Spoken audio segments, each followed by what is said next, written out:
سے اونلی ہو گیا.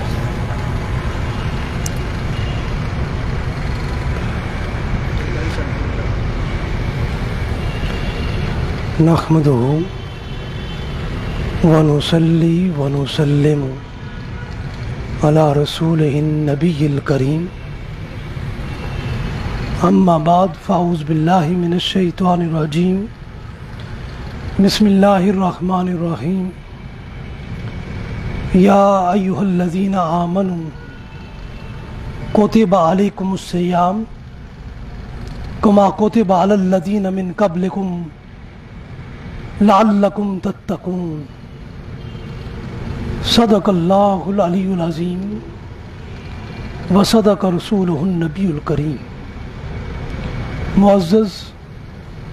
حاضرین و ناظرین گرامی قدر، عزیز طلباء و طالبات، ہمارا آج موضوع ہے استقبال رمضان اور رجوع الی القرآن.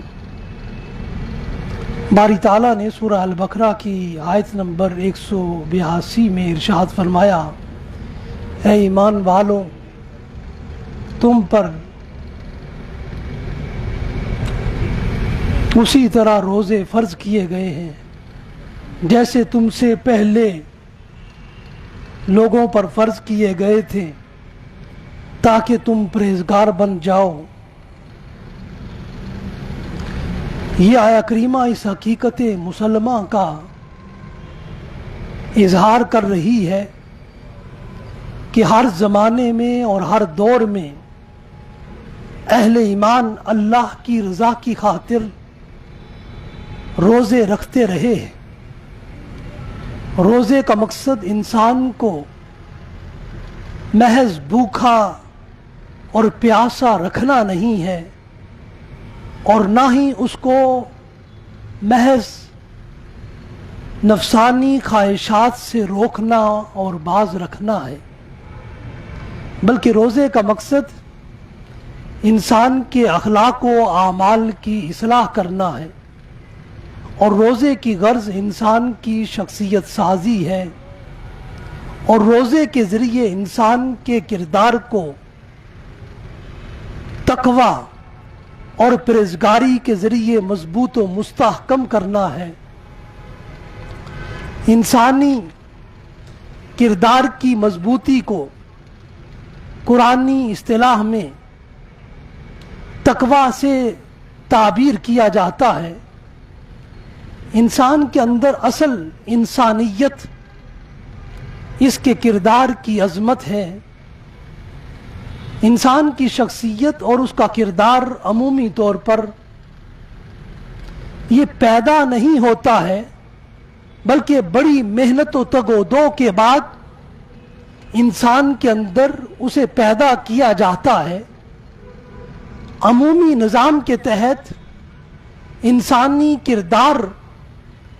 کسبی ہوا کرتا ہے، وہ بھی کردار کسی کسی کو میسر آتا ہے. انسان کے کسبی کردار اور شخصیت سازی میں تقویٰ سب سے بڑا مؤثر عامل ہے. روزہ انسانی کردار میں اس عظیم عامل کو انسان کے اندر فروغ دیتا ہے. اس لیے باری تعالیٰ نے اپنی ذات پر ایمان رکھنے والے ہر انسان پر اس روزے کو فرض کیا ہے کہ اس کی زندگی میں اگر رمضان المبارک آ جائے تو اس وقت کو سارے سال کے عام دنوں کی طرح نہ گزارے، بلکہ ان ایام کو اللہ کے حکم کی وجہ سے اور اس کی رضا کی خاطر حالت روزہ میں گزارے.